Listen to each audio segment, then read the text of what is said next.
ジオン最高に全てを捧げた男、アナベル・ガトー。アナベル・ガトーは、宇宙世紀0083を舞台とした OVA、機動戦士ガンダム0083、スターダストメモリーに登場し、ガンダム試作2号機や、ノイエジールに登場して、作品の主人公であるコウ・ウラキと激戦を繰り広げました。また、一年戦争時に、ソロモン戦で、連邦軍、多大な損害を与えたことから、ソロモンの悪夢という異名を付けられている人物でもあります。今回は、そんなアナベル・ガトーの人生について解説させていただきます。星のクズ成就のために、ソロモンよ、私は帰ってきた。アナベル・ガトーは、長い銀髪を後ろで言ったヘアスタイルや、ディオを重んじる実直な性格をしていることから、武士を彷彿とさせる人物であり、四字熟語を多用します。なお、OVA 機動戦士ガンダム0083の発売当初、プロデューサーである上田益夫氏は、ガトーがポニーテールをしている理由を明かしていませんでしたが、後に今西隆監督が、戦国武将でいうと上杉謙信という侍モチーフにしていることを明かしています。一年戦争時代は、ジオン軍のエースパイロットとして活躍します。書籍、ラポートデラックス、機動戦士ガンダム0083、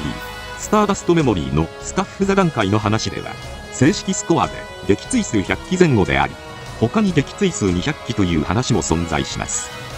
ちなみに、アムロレイの一年戦争での撃墜数が、モビルスーツ142機と艦船9隻とも言われているので、ガトーの撃墜数が、モビルスーツ以外に、戦艦や戦闘機を含めたものなのかどうかは分かりませんが、その技量の高さが伺えます。ガトーは、主に、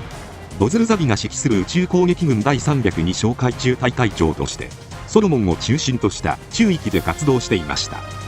そして、ソロモン撤退戦ではアパオア空へ撤退する、ドロス級空母2番艦ドロワを中心とした艦隊のしんがりを務め、連邦軍に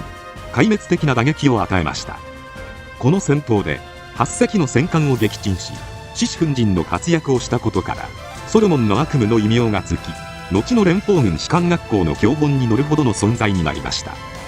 なお、この時の登場機は明確には設定されておらず、リックドムもしくはゲルググのどちらかと言われています。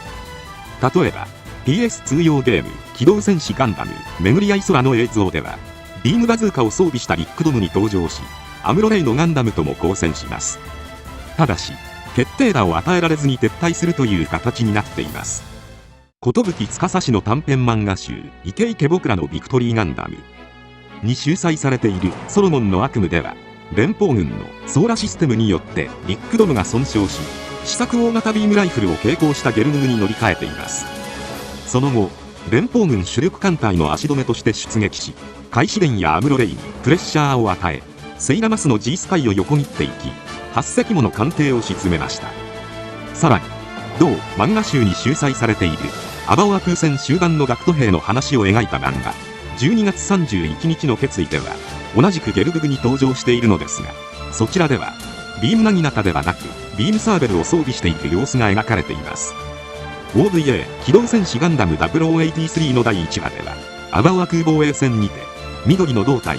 青い獅子というパーソナルカラーに塗り分けられた専用のゲルググで参戦しました。戦闘中に、上記の右腕が流れ弾で損傷してしまい、やむなく修理を受けるため、近くにいたエギーユ・デラーズの上艦であるグアジン級戦艦グアレンに着艦しますが、デラーズはすでに撤退を決定しており、修理は受けられませんでした。そして、艦のドックに残されていたデラーズ専用機のプロトタイプビッグドム2に乗り換えて再出撃しようとするも、デラーズに止められます。デラーズはジオンの中でも特にギレンザビの信奉者でしたが、キシリアザビがギレンを暗殺したことから、ジオン内部の指揮系統が乱れていたので、連邦軍の勢いを止めることは難しいと判断して、早々に撤退する判断を下したのでした。こうして、ガトーは、デラーズと共に、アパオア空の戦線から離脱しました。なお、漫画短編集、ソロモンの悪夢や機動戦士ガンダム0083リベリオンでは、ソロモン戦の段階でビムロに登場するケリー・レズナーと戦友である様子が描かれています。こうして敗走したテラーズ軍は、息を潜め、旧サイド5の暗礁中域に、茨の園という名の基地を建設しました。そして、茨の園を潜伏拠点として、デラーズフリートを結成し、連邦軍への反撃の機会を伺うことになります。茨の園は、破壊されたスペースコロニーや撃沈された戦艦などの残骸が漂う宇宙域に作られていくので、隠密性が高く、連邦軍による位置の特定が困難な基地でした。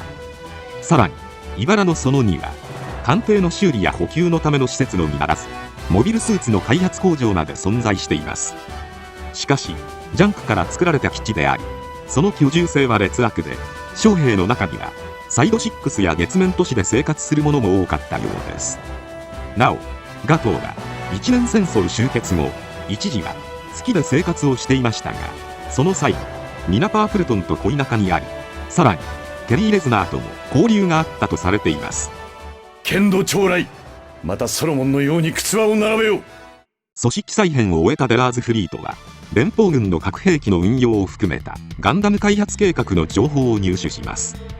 こうしてエギーユ・デラーズは地球連邦に対するスペースノイドの発言権を強化し、連邦政府の目を宇宙へ向けさせるためにコロニーを北米大陸の穀倉地帯に落として大打撃を与え、宇宙への食料依存度を高めるという作戦である星のくず作戦を立案しました。そして宇宙世紀0083デラーズフリートは星のくず作戦を発動し、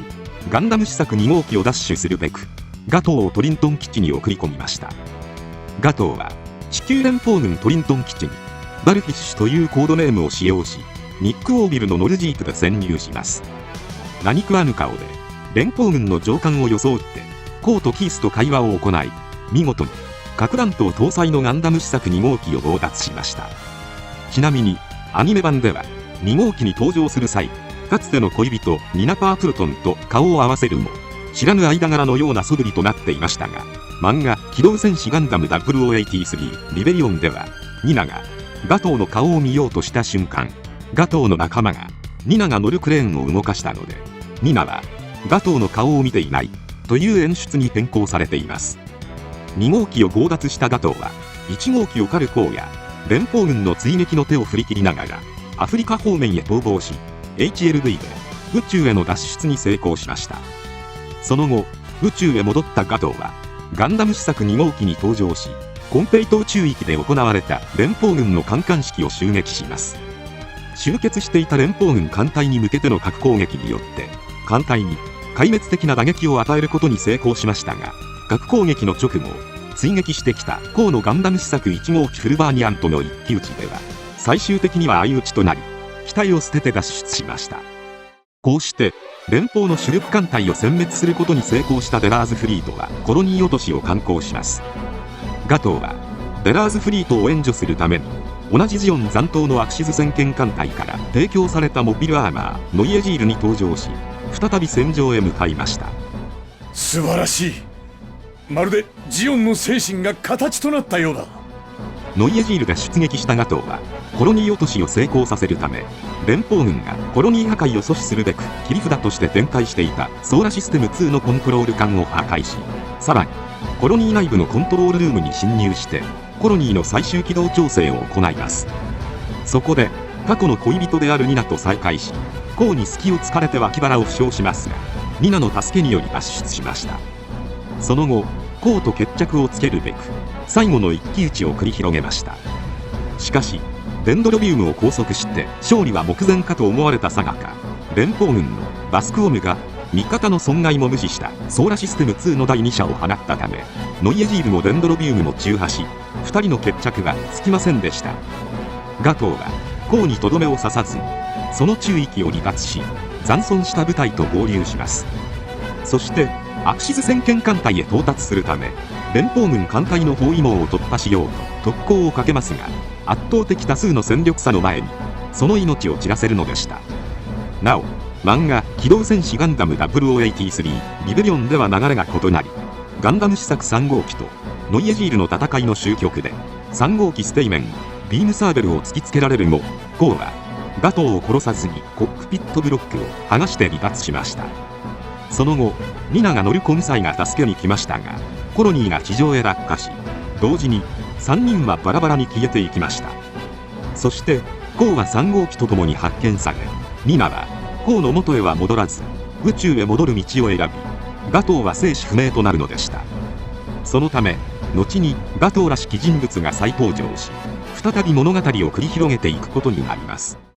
余談ですが、ガトーはそのストイックな生き様や劇中での鬼神のごとき活躍などから多くのファンを持つキャラクターですが、その一方で彼が信奉したテラーズフリートの正当性を疑問視する意見や、彼自身の盲目的な性質によりただのテロリストでしかないと評価が大きく割れるキャラクターでもあります。ガンダムエースで現在連載中の機動戦士ガンダム0083リベリオンでは、ガトー本人かどうかは今のところ不明ですが、まさかのテラーズ紛争終結後の再登場ということで賛否両論が分かれています。今後の展開やいかに。君こそが星の屑の真の目撃者なのかもしれない。今回はこれで以上となります。チャンネル登録されるかはお任せいたしますので、もしよければもう一本動画を見ていただければとても嬉しいです。最後までご視聴いただきありがとうございました。